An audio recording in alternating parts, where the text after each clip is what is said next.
my husband, asked for space to fix our marriage, then I saw who he was with. Less than 24 hours later, a photo exposed the truth. While I was fighting to save our relationship, he was already spending his time with another woman. I'm Charlotte, 28 years old, and I used to think I had everything under control. 2 years ago, I married the man I thought was my soulmate, moved into the apartment I bought with my grandmother's inheritance, and felt like I was living the American dream. My grandmother always told me to invest in myself first, and that 2-bedroom apartment in downtown Denver became my sanctuary. I spent months decorating it exactly how I wanted. Soft gray walls, plants everywhere, and a reading nook by the window where I could relax after long shifts at the hospital. Working as a specialized nurse in the cardiac unit wasn't just a job for me. It was my calling. The 12-hour shifts were exhausting, but seeing patients recover and go home to their families made every sleepless night worth it. My salary was decent, about $75,000 a year, enough to cover my mortgage and still have money left over for the small luxuries. I appreciated fresh flowers every week, good wine books I wanted to read, and the occasional spa day, when the stress of saving lives became too much. When I met Robert at a cafe near the hospital 3 years ago, he seemed perfect. He was 27, worked as an IT technician for a mid-sized company downtown, and had this quiet confidence that attracted me. He wasn't flashy or overly charming, just stable and reliable. The kind of man who would remember my coffee order, who would listen when I talked about difficult cases at work, who would massage my shoulders after particularly brutal shifts without being asked. We split expenses based on our income. I paid about 60% since I earned more, and he covered 40%. It seemed fair and mature, the kind of arrangement that spoke of partnership instead of traditional gender roles. Robert made about $50,000 a year, which wasn't bad for Denver, but combined with my income, we were comfortable. We could afford good dinners, out weekend trips to the mountains, and the occasional special purchase for the apartment. Our first 18 months of marriage were what I would call wonderfully ordinary. We had our little routines that made life feel stable and predictable in the best possible way. Sunday morning pancakes that Robert made while I read the newspaper. Netflix nights on the couch where we watched entire seasons of shows we'd both gotten invested in.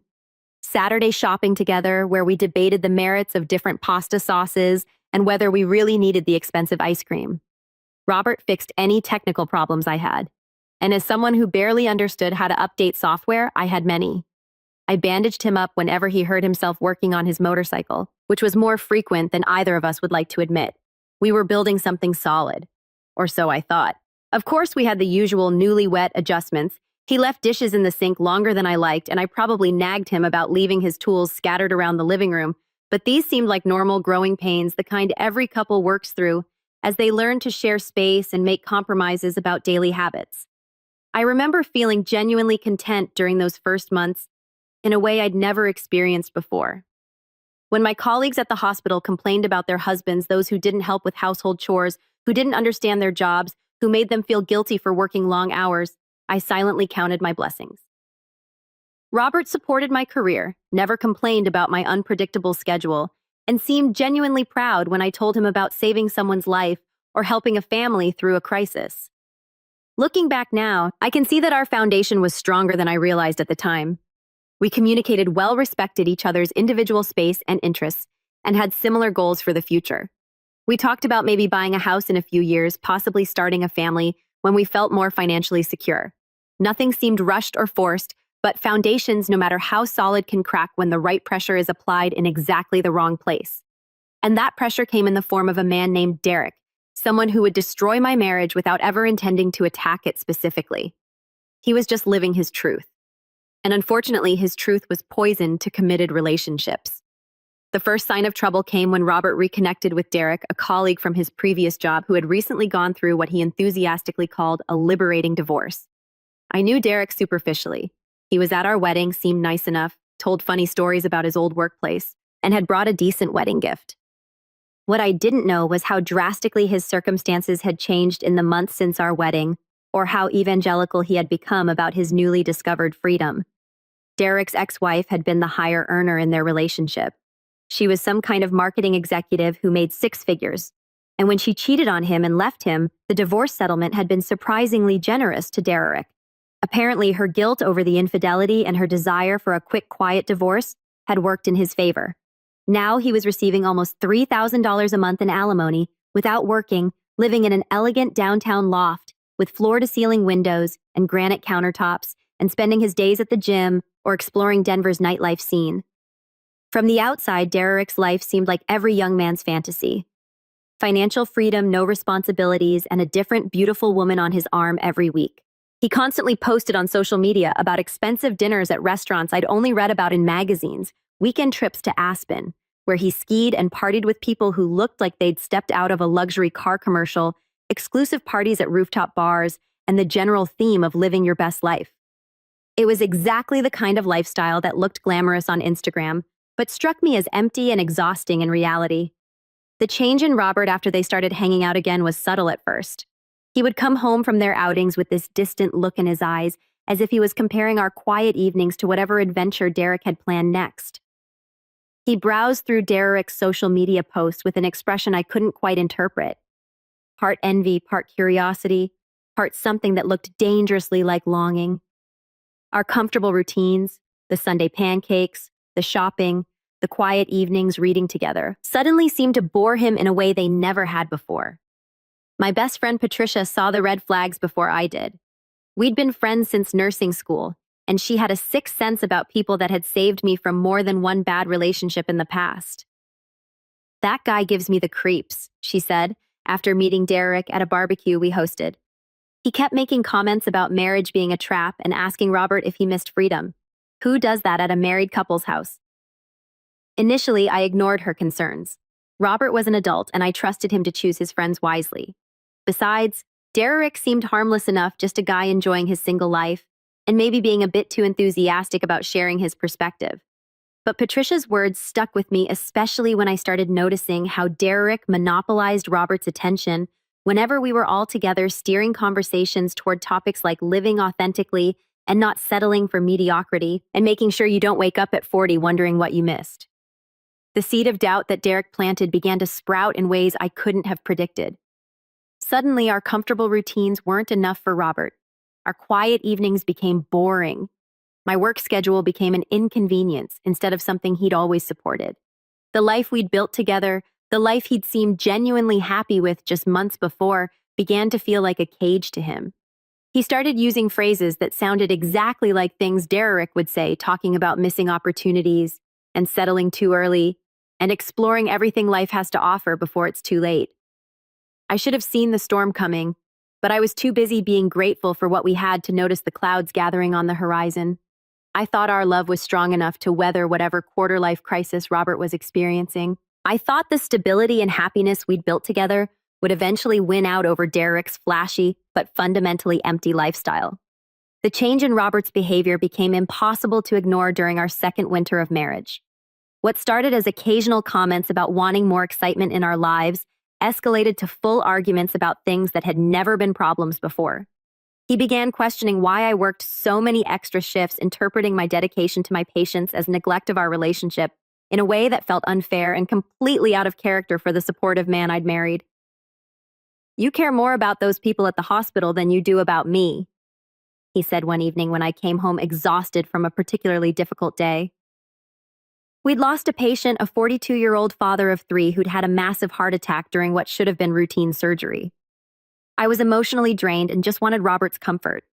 But instead, I received his resentment. "That's not fair." "And you know it," I replied, too tired to fight but too hurt to let it pass. "These aren't just random people, Robert. They're human beings fighting for their lives. That man today had 3 children who were counting on him to come home. What about us? What about our life together? When was the last time we went out to dinner? When was the last time we did something spontaneous and fun instead of just sitting in this apartment like we're 60 years old?" The accusations felt like physical blows because there was enough truth in them to hurt. I had been working extra shifts lately. The cardiac unit was chronically understaffed, and I felt a professional and moral obligation to help when colleagues called in sick or when we had particularly challenging cases. But Robert used to understand this about me. He used to be proud of my dedication, not resentful of it. Derek's influence was becoming more obvious with each passing week. Robert started using phrases that sounded exactly like things Derek would say. "We're young, We should be having fun instead of acting like we're retired. Marriage shouldn't feel like work all the time. Maybe we got comfortable too quickly. The most painful part was watching the man I'd married slowly disappear, replaced by this restless stranger who seemed to resent everything we'd built together. The worst part was how he began treating our home differently. The apartment I'd lovingly decorated, the space that had been our sanctuary, suddenly felt inadequate to him. He complained that it was too small, too much like playing house. He started staying out later with Derek, coming home with stories about the places they'd been. Upscale bars where cocktails cost $20 each. Exclusive clubs with velvet ropes and beautiful people. Restaurants where appetizers cost more than our usual dinner budget. "You should see this place Derek took me to last night," he'd say, describing some rooftop bar with panoramic city views. The energy was incredible. Everyone was so alive, so present. It made me realize how much we've been sleepwalking through life. I tried to be understanding. Marriage was an adjustment for both of us. And maybe I really had been working too much lately. Maybe we had fallen into routines that felt suffocating instead of comforting. I suggested we plan a weekend getaway. Maybe take that trip to Santa Fe we talked about during our engagement. I offered to cut back on my extra shifts, arrange more time for spontaneous adventures. But Robert dismissed my attempts at compromise, saying we needed to address the fundamental issues in our relationship first. "What fundamental issues?" I asked, genuinely confused. "I thought we were happy. I thought we were building something good together." "That's the problem, Brittany. You're content to just exist in this little bubble we've created. But I feel like I'm suffocating. I look at Derek's life and wonder what we're missing. We got married so young, settled down so quickly. What if this really isn't who we are? What if we're just going through the motions because it's what we're supposed to do?" His words felt like ice water in my veins. This man who had proposed to me with tears in his eyes, who had talked about growing old together and building a family, was now questioning whether our entire relationship was just a mistake. The conversations became circular and exhausting. Robert would come home from a night out with Derek full of restless energy and existential questions about our life together. He'd criticize our routines, our goals, our apparent lack of adventure. When I tried to address his concerns or suggest solutions, he'd accuse me of not understanding the deeper issues he was wrestling with. When I asked him to explain these deeper issues, he'd get frustrated and say I was being deliberately obtuse. "It's not about specific things, Brittany. It's about the overall feeling. Don't you ever wonder if we're missing something? Don't you ever want to just throw caution to the wind and see what happens?" Actually, no. I'd respond honestly. I like our life. I like the stability we've built. I like coming home to you at the end of a hard day and feeling safe and loved. But what about excitement? What about passion? What about feeling truly alive? These conversations always ended with him storming out to meet Derek at whatever trendy establishment they'd chosen for the evening, leaving me alone in our apartment wondering when contentment had become the enemy of love.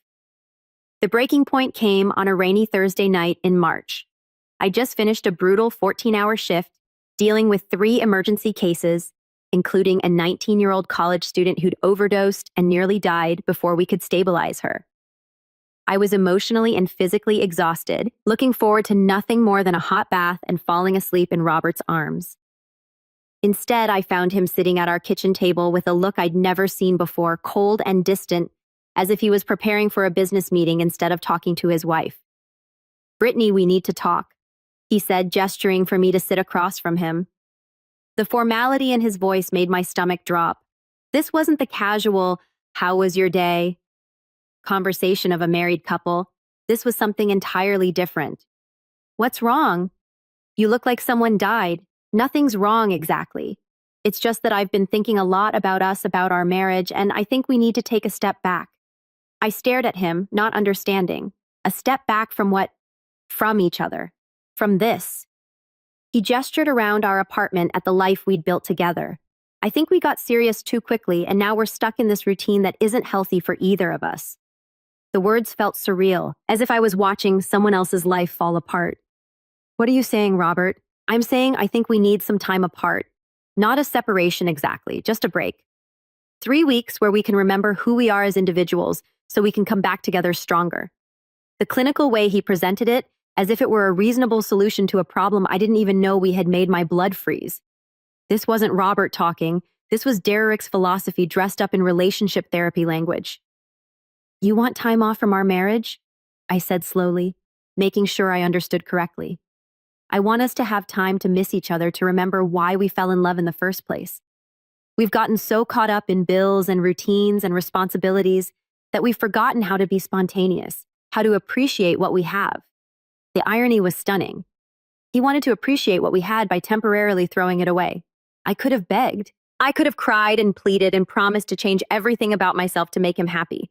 6 months earlier, I probably would have done that, but something about the calculated nature of his request, the way he'd clearly rehearsed this speech, triggered a completely different response. Okay, I said simply. He blinked clearly, taken aback by my calm acceptance. Okay, if that's what you need, then okay. 3 weeks. You're not going to fight me on this. I stood up suddenly, feeling clearer than I'd been in months. Robert, if you need time to figure out whether you want to be married to me, then you should have that time. But I need you to understand something. If you walk out that door, if you choose to prioritize whatever Derek has been filling your head with, instead of what we've built together, there might not be a way back. He looked uncomfortable for the first time since this conversation began. It's not about Derek. It's about us. No, it's about you and whatever fantasy life you think you're missing. We spent the next hour working out the logistics with the emotional distance of divorce lawyers. He would stay at his cousin Mike's apartment across town. We wouldn't contact each other except for genuine emergencies. He would take what he needed for 3 weeks and leave the rest. No checking in on how we were doing, no casual texts, no updates on how we were feeling. A complete break, just as he'd asked for. As I watched him pack, throwing clothes haphazardly into a suitcase as if he couldn't wait to escape, I felt something shift inside me.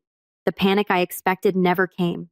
Instead, there was a strange sense of relief, as if I'd been holding my breath for months and could finally exhale.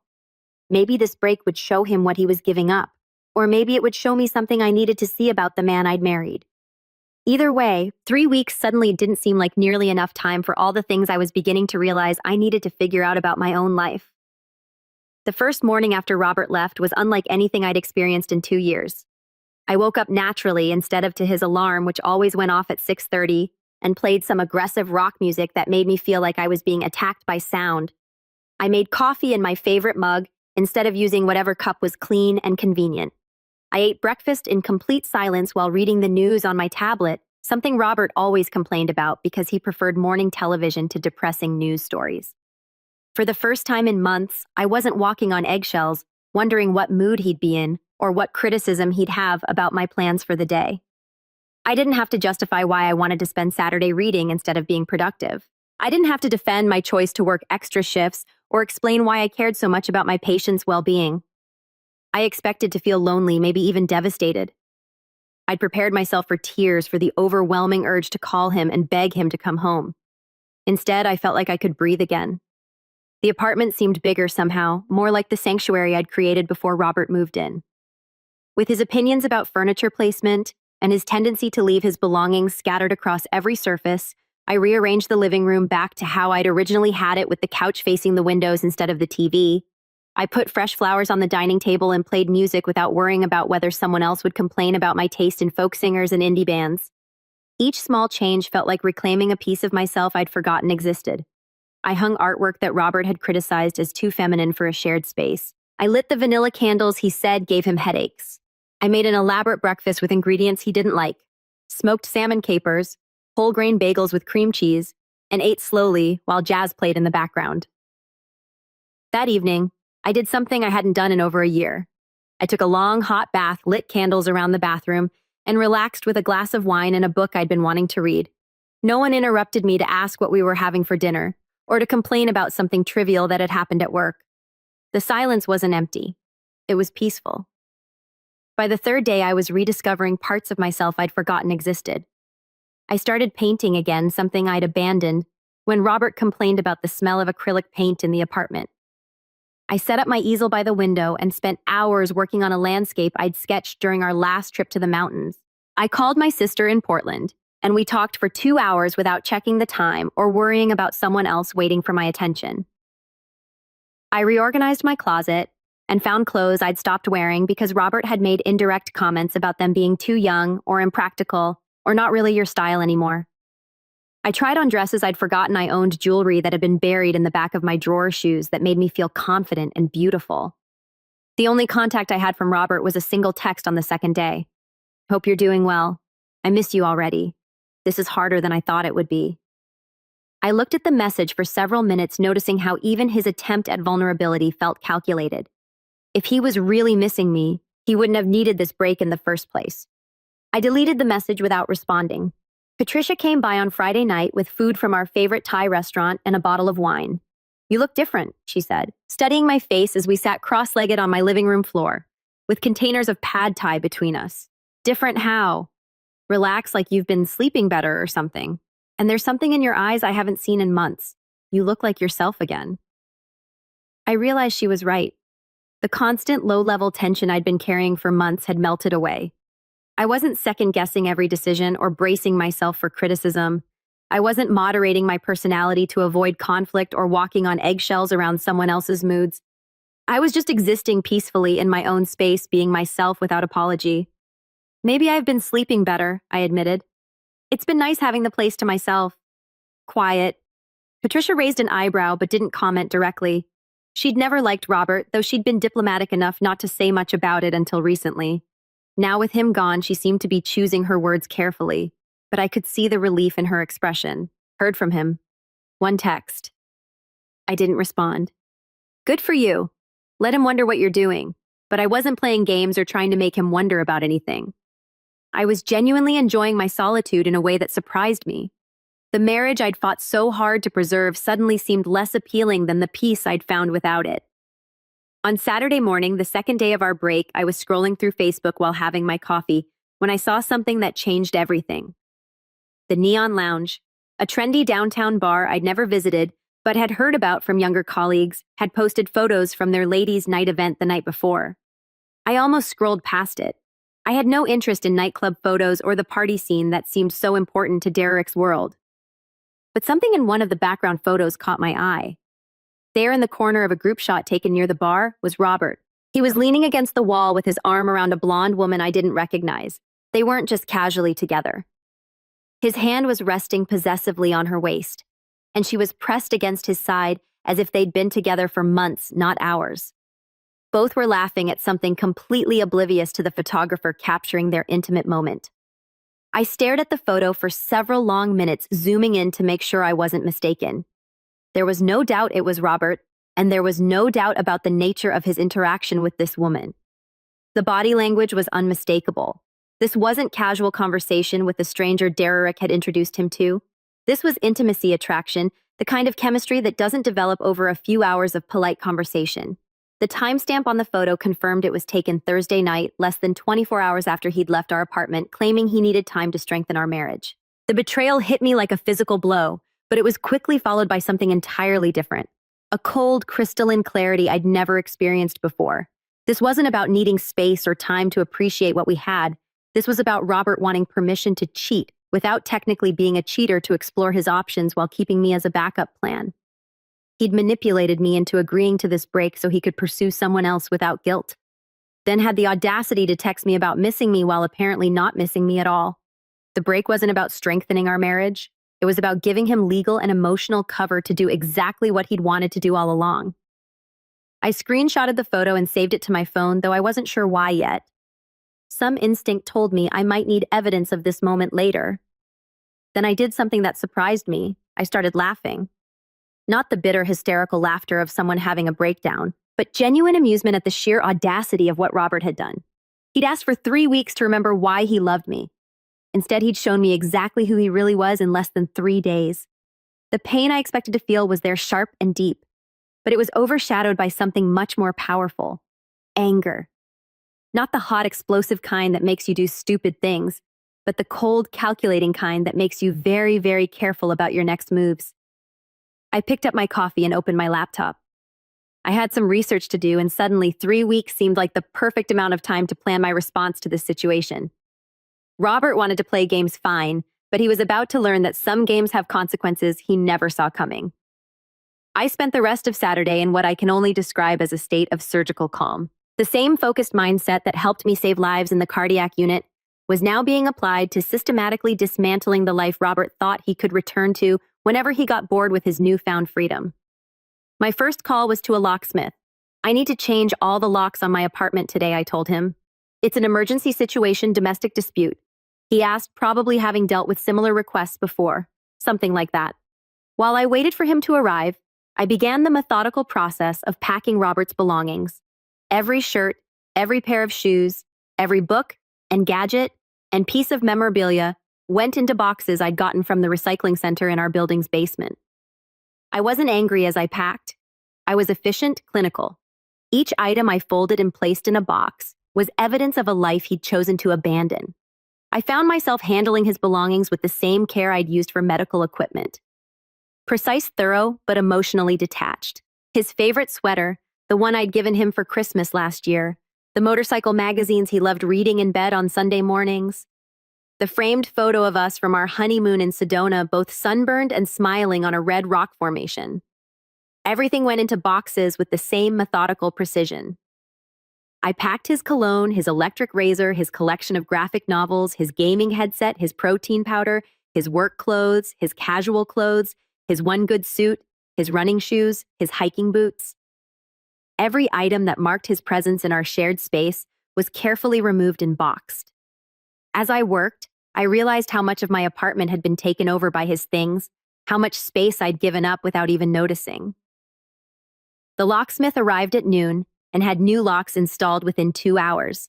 I kept one key and gave the spare to Patricia, who had insisted on coming to help despite my protests that I was fine.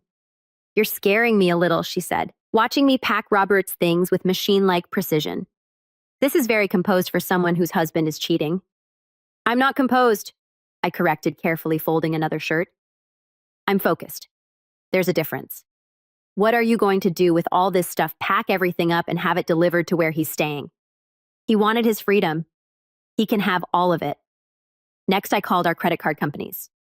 Robert was an authorized user on 2 of my cards, mainly for convenience when we were shopping together or when he needed to make purchases for household expenses. The cards had a combined limit of about $15,000, which he'd never come close to maxing out, but they were in my name, and I was responsible for any charges. "I need to remove an authorized user from my accounts," I told each customer service representative. "We're getting divorced. I'm sorry to hear that." They'd respond sympathetically. "We can issue you new cards within 3 business days." I canceled those cards and issued new ones. Then I removed him from our shared Netflix account, our family Spotify plan, and the Amazon Prime account he used regularly for everything from protein bars to motorcycle parts. I changed the passwords to our streaming services and our home Wi-Fi network. Every digital connection between us was severed with the same methodical precision I'd used to pack his physical belongings. The most satisfying part was changing the Netflix password. Robert was in the middle of a series he'd been binge-watching, some action show I had no interest in. The thought of him trying to log in from Mike's apartment and finding himself locked out made me smile for the first time all day. I printed out the Facebook photo and put it in an envelope along with a simple note. "Saw this from the Neon Lounge Thursday night. Thought you should know I found out about your break activities. Your things are in the lobby with the doorman. The keys don't work anymore. Don't contact me again." By Sunday evening, 17 boxes of Robert's belongings were neatly stacked in our building's package room, labeled with his name and his cousin Mike's address. The doorman, Marcus, was a sweet older man in his 60s, who'd watched me grow into marriage and was now watching me systematically erase it. "You sure about this, Miss Brittany?" he asked, though his tone suggested he approved of my decision. "This seems pretty final. I've never been more sure of anything in my life." I left the envelope with his things and went back upstairs to my apartment. My apartment, not ours, and ordered Chinese food from the place Robert never liked because he said the portions were too small and the vegetables too healthy. For the first time in days, I felt genuine hunger. I sat at my dining table eating lumen and looking around the space that was entirely mine again, and felt something I hadn't expected: relief. Monday morning brought Robert's first wave of panic. My phone started buzzing at 7 a.m. with calls I didn't answer. Then came the text messages, each more desperate than the last. "Brittany, what's going on? Why aren't my keys working? Can you call me, please? I need to explain. This is crazy. We're supposed to be working on our marriage. Please don't do this. It was just one night. It didn't mean anything. I know how this looks, but you're not understanding the situation. Derek introduced me to some people. I was just being social. Nothing happened. You're overreacting. Can we talk about this like adults? I'm coming over there. We need to work this out. I read each message with detached interest, as if I was observing someone else's domestic drama. The man who wanted space to strengthen our marriage was now frantically trying to maintain contact, apparently having realized that actions have consequences. When he showed up at the hospital where I worked on Tuesday afternoon, Patricia intercepted him in the lobby. She found me during my break and reported his desperate attempts to reach me. He's claiming it was all a misunderstanding, that the woman in the photo was just some random person Derek introduced him to, that nothing happened between them. He looks terrible, by the way, like he hasn't slept since Sunday. Did you tell him I saw the photo? I told him you saw everything and that he needs to stay away from you. I also mentioned that we have security here and they don't like men showing up to harass staff members. He looked like he was going to be sick. Good. The calls and messages continued for 3 days. Robert alternated between desperate apologies, angry accusations, and attempts to negotiate. He claimed Derek had pressured him into going out, that he'd had too much to drink, that he'd never intended for anything to happen. The woman in the photo, he swore, was just someone he'd talked to for a few minutes at the bar. But I'd done my research. The Neon Lounge had multiple photos from that night posted on their social media accounts. In several of them, Robert and the blonde woman, who I discovered through some internet detective work, was named Madison and worked as a bartender at another downtown club called Velvet, were clearly together, clearly comfortable with each other, clearly not strangers who had just met. In one photo, they were dancing her arms around his neck while his hands rested on her hips. In another, she was leaning into him while he whispered something in her ear, both laughing as if they were sharing private jokes. In a third, taken later in the evening, they were leaving the club together, his hand on her back in a gesture so intimate and possessive, it made my stomach turn. These weren't the interactions of two people who had just been introduced. This was the body language of attraction, of chemistry, of two people who were very interested in each other. On Thursday, exactly 1 week after he'd left for his break, Robert showed up at my apartment building. Marcus called to let me know, and I told him to let Robert come up. It was time to end the charade. When I opened the door, Robert looked haggarded. His hair was greasy, his clothes wrinkled, and he had the desperate look of someone who had finally realized the magnitude of what he'd lost. There were dark circles under his eyes, and he'd clearly been surviving on coffee and anxiety for the past few days. Brittany, please just give me 5 minutes to explain. I stepped aside and let him into the apartment he no longer had keys to. He looked around as if seeing it for the first time, taking in the changes I'd made, the absence of his belongings, the finality of what I'd done. The apartment looked bigger without his clutter, more like the space I'd created before he moved in with his opinions about everything. You changed everything, he said quietly, his voice hollow. I put everything back the way it was before you moved in. This is my apartment, Robert. It always was. But we're married. This is our home. You left our home to go play house with someone else. You can't have it both ways. He sank into the chair that used to be his favorite. And for a moment, I almost felt sorry for him. Almost. But then I remembered the photo, the lies, the manipulation, and the feeling passed quickly. It was a mistake, he said, the biggest mistake of my life. Derek kept saying I was missing opportunities, that I was too young to be tied down, and I let him get in my head. I should never have listened to him. You're right, you should never have listened to him.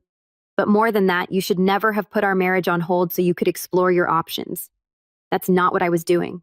I pulled out my phone and showed him the photos from the Neon Lounge, all of them. The dancing, the whispering, the leaving together. This was taken 12 hours after you walked out that door, Robert. 12 hours. You weren't taking time to miss me or strengthen our marriage. You were auditioning my replacement. The defeated look that crossed his face told me everything I needed to know. Whatever story he'd been telling himself about that night, he knew the truth as well as I did. How did you find these photos? Facebook is public, Robert. And apparently you and Madison weren't as discreet as you thought. He winced at the mention of her name. You know her name. I know a lot of things. I know she works at Velvet. I know she's 24. I know she's not some random person Derek introduced you to. You spent the entire evening with her. Brittany, I swear to you nothing happened that night. We talked, we danced, but that's it. I was confused and stupid, but I didn't cheat on you. You cheated on me emotionally. You went out looking for connection with another woman less than a day after telling me you needed space from our marriage. The fact that you might not have slept with her that specific night doesn't make it better. He was quiet for a long moment, staring at his hands.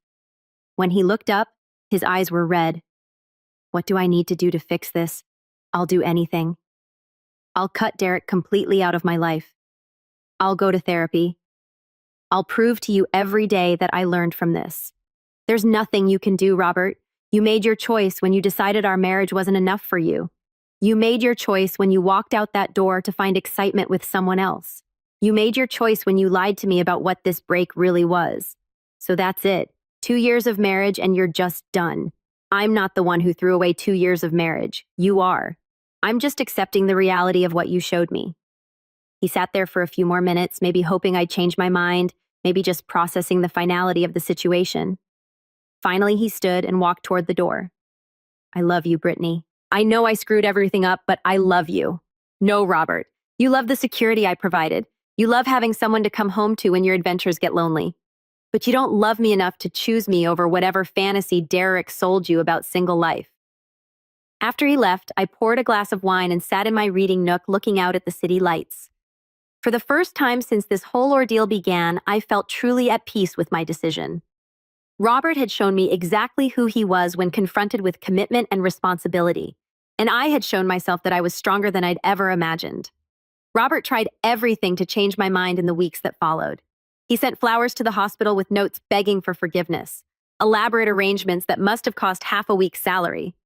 He showed up at my favorite coffee shop every morning for a week, hoping to accidentally run into me until I started going to a completely different place. He even got his cousin Mike to call me, claiming Robert was devastated and not eating or sleeping, and just needs one more chance to explain everything.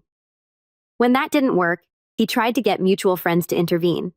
Sarah from his work called to tell me Robert had been a mess at the office, barely functional, and constantly talking about how much he regretted everything. Tom and Jessica, a couple we occasionally went out with, invited me to dinner and spent the entire evening trying to convince me that everyone makes mistakes. And Robert deserved forgiveness. He learned his lesson, Jessica insisted over dessert. You should see how devastated he is about this. Don't you think the marriage is worth fighting for? I had contacted a divorce attorney on the Monday after discovering the photo and papers were already being prepared.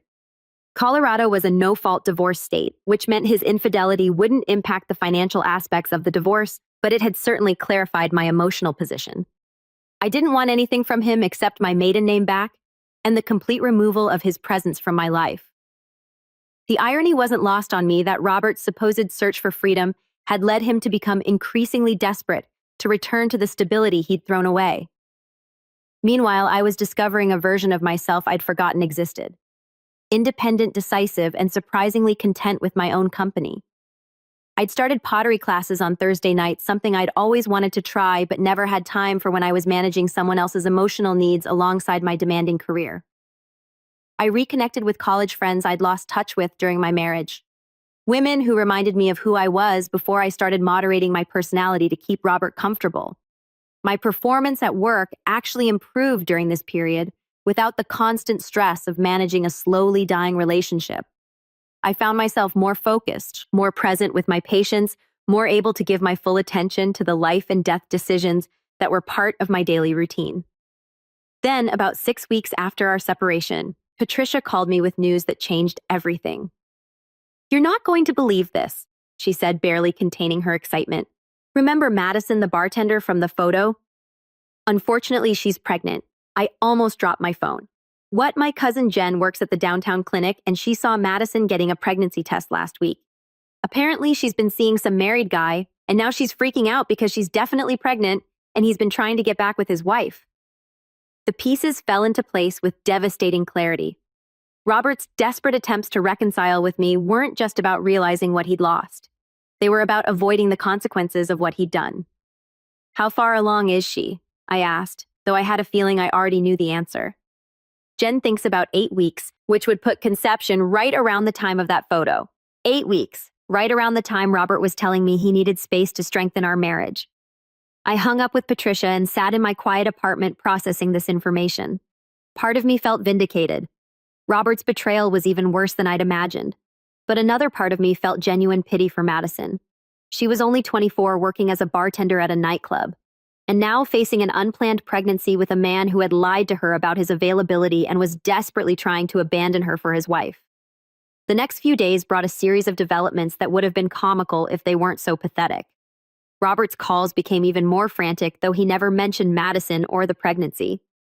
He was clearly hoping to reconcile with me before I found out about his growing list of problems.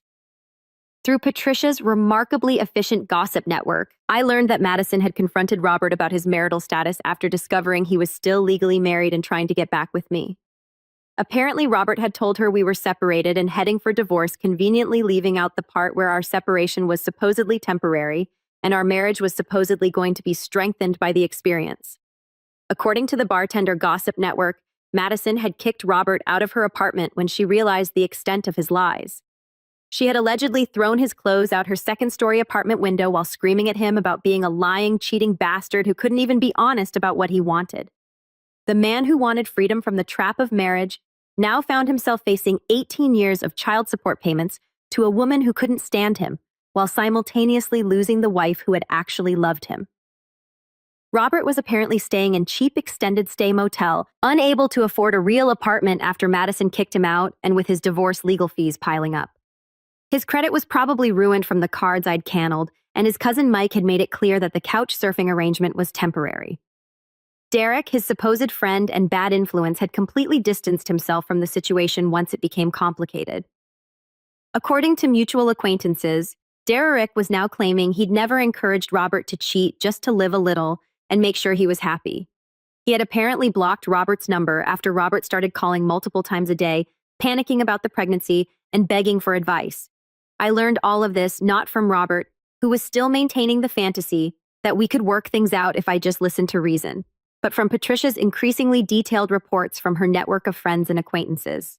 Denver's social scene was smaller than people realized, and news of Robert's spectacular implosion was spreading through the service industry and nightlife community like wildfire. The story had all the elements of good gossip: a cheating husband, a pregnant mistress, a wronged wife, who had handled the situation with surgical precision, and a spectacular fall for a man who thought he could have everything without consequences.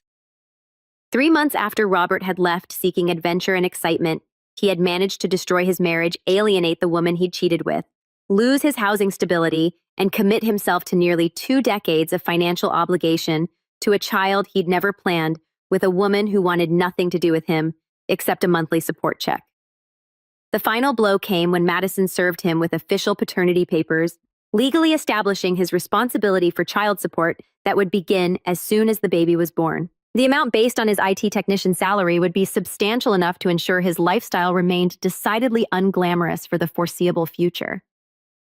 I found myself in the strange position of feeling sorry for everyone involved except Robert. Madison was facing single motherhood at 24, with a father who had proven himself unreliable and deceptive. The unborn child would grow up with a father who saw them as a burden instead of a blessing, a constant reminder of the night that destroyed his comfortable life. Even Derek, in his own way, had lost a friend and gained a reputation as someone who gave terrible advice and abandoned people when they needed support. But Robert had made his choices with full knowledge of the potential consequences. He had chosen to prioritize temporary excitement over lasting commitment. He had chosen to lie to both me and Madison about his intentions. He had chosen to risk everything for a few weeks of feeling young and free. Now he was discovering that freedom came with a price he couldn't afford and responsibilities that would follow him for the next 2 decades. The knock on my door came on a Sunday evening in late November, almost 9 months after Robert had first asked for his break. I was curled up on my couch reading a novel, something I could do regularly again without interruption, when I heard the familiar rhythm of his knock. I considered ignoring it, but something about the hesitant, almost timid quality of the sound made me curious. When I opened the door, I barely recognized the man standing in my hallway. Robert had lost at least 20 pounds and looked like he hadn't slept properly in weeks. His clothes were clean but clearly old and worn, the kind of cheap basics you buy at discount stores when you're watching every dollar. He had the hollow-eyed look of someone who had been living on stress and regret for months. "Hi, Brittany," he said quietly. "I know you probably don't want to see me, but I was hoping we could talk just for a few minutes." Against my better judgment, I let him in. He stood awkwardly in the middle of my living room, looking around the space that had once been his home and was now clearly definitively mine. I had redecorated over the summer, new curtains, some different furniture artwork that reflected only my taste. It looked nothing like the place he'd left. "You look good," he said. "Happy." I was happy. The past months of single life had reminded me who I was when I wasn't constantly managing someone else's emotions and expectations. I had started considering going back to school for a nurse practitioner degree. I had gone on a few dates, nothing serious yet, but enough to remind me that I was an interesting and attractive woman who deserved to be treated well. "Thank you." "What did you want to talk about?" Robert sank into the chair I offered and put his head in his hands. When he looked up, his eyes were red and desperate. "I ruined everything," he said simply. "Everything good in my life, I destroyed it all because I was stupid and selfish and listened to the wrong person. Derek. Derek disappeared the minute things got complicated. Turns out he's not interested in friendship when it comes with consequences. I haven't heard from him since Madison served me with the paternity papers. I wasn't surprised. Derek had always struck me as the type of person who encouraged chaos in other people's lives while maintaining careful distance from any fallout. The baby's due in March," Robert continued. "Madison and we tried to make it work for a while, but she can't stand me. She says, I lied to her about being separated and she's right. I told her we were getting divorced when we were really just taking a break. I told her you and I were over when I was planning to come back to you. You lied to her. I lied to everyone. I lied to you about needing space when what I really wanted was permission to cheat. I lied to Madison about my marriage being over.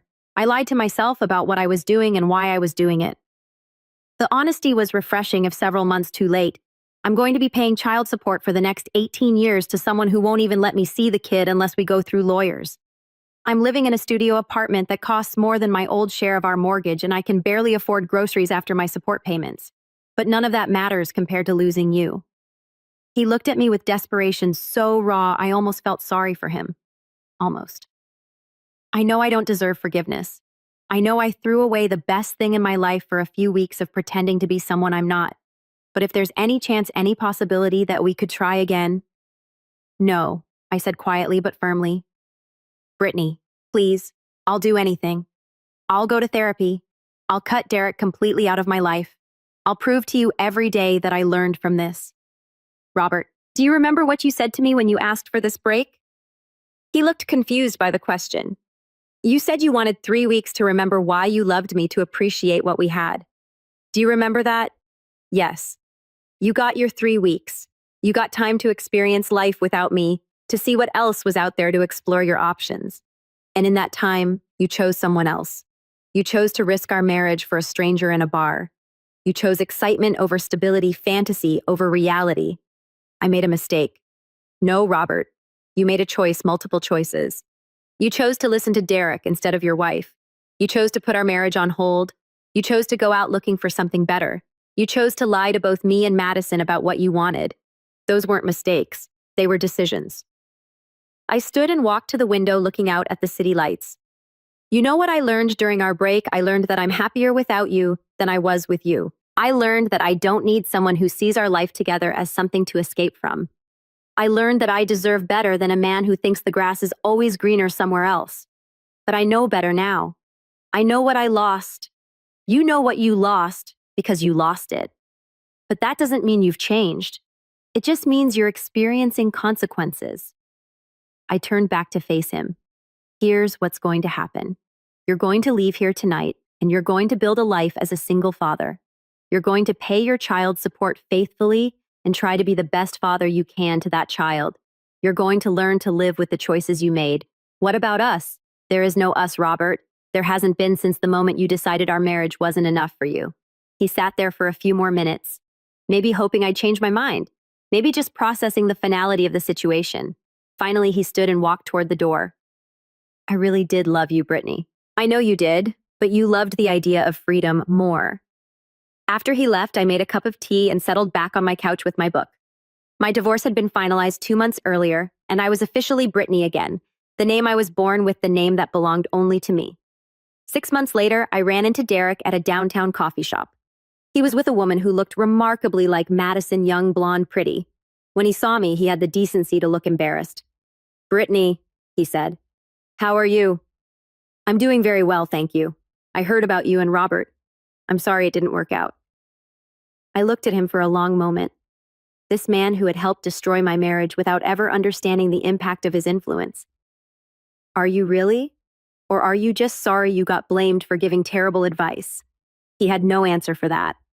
As for Robert, I heard through mutual friends that he was struggling but surviving. He had moved to a cheaper apartment closer to Madison so he could see his daughter, a little girl they named Emma. On the weekends, Madison allowed. He was working overtime to pay child support and living expenses, but apparently was trying to be a good father despite the circumstances. Madison had finished her business administration degree and gotten a job at a marketing firm. She was dating someone new, a guy who knew about Emma and was apparently good with kids. From what I heard, she was building a stable life for herself and her daughter, with Robert's financial support, but minimal emotional involvement. And me, I was thriving. I had started the nurse practitioner program and was loving the challenge of expanding my medical knowledge. I bought a small house with a garden where I could grow herbs and vegetables. I was dating a pediatric surgeon named David who made me laugh and supported my career ambitions, and never once made me feel like I needed to be anyone different from exactly who I was. Sometimes people ask me if I regret not giving Robert another chance, if I think I was too harsh or unforgiving. The answer is always no. Robert showed me who he was when confronted with commitment and responsibility, and I believed him. He taught me that some people will always wonder if there's something better waiting for them somewhere else. But he also taught me something valuable about myself, that I'm strong enough to walk away from anything that doesn't serve me. Even when it's hard, even when it means starting over. Even when everyone expects you to forgive and forget because that's what good wives are supposed to do. Robert wanted his freedom and eventually he got it. But freedom always comes with a price, and some prices are higher than others. His cost him everything he'd claimed to value, including the wife who would have loved him through anything. If only he'd been brave enough to choose love over fantasy. As for me, I learned that sometimes the best revenge is simply living well, being happy, and never looking back. I learned that being alone is infinitely better than being with someone who makes you feel alone. And I learned that when someone shows you who they really are, you should believe them the first time. Robert had asked for 3 weeks to decide if he wanted me. In the end, 3 days were enough for me to decide I didn't want him anymore. And that was the best decision I ever made. Today, 2 years after all of this, I have a life that is truly mine. David and I are engaged. He proposed in the garden of our new house, surrounded by the herbs I planted and the sunflowers that grow wild along the back fence. I completed my nurse practitioner program and now work in the cardiac transplant unit, saving lives in ways I never imagined possible. Robert still pays child support for Emma, who is now 2 years old and apparently a beautiful, bright child. Madison married her boyfriend and they had another child together. From what I hear, Robert sees Emma every other weekend and is trying to be a present father, though the circumstances aren't ideal. Derek, I heard, continues giving bad advice to married men and disappearing when consequences arrive. Some people never learn. But I learned that true love doesn't make you question your worth or moderate your personality. I learned that the right person will never make you feel like an obstacle to their happiness. I learned that stability and contentment aren't synonymous with boredom. They're synonymous with safety, with trust, with peace. Robert taught me a valuable lesson, though not the one he intended. He taught me that I deserve someone who chooses me every day, not someone who needs to explore other options to appreciate what they have. He taught me that sometimes the greatest act of self-love is having the courage to say no. No to undeserved second chances. No to empty promises. No to people who see our love as something guaranteed. And in the end, Robert gave me the greatest gift of all, the opportunity to discover my own strength, my own resilience, my own ability to create a beautiful and meaningful life entirely on my own terms. Sometimes the best thing that can happen is someone leaving your life so you can discover who you really are without them. And for that, ironically, I'll be eternally grateful to Robert. He wanted his freedom, and in freeing me from him, he gave me mine.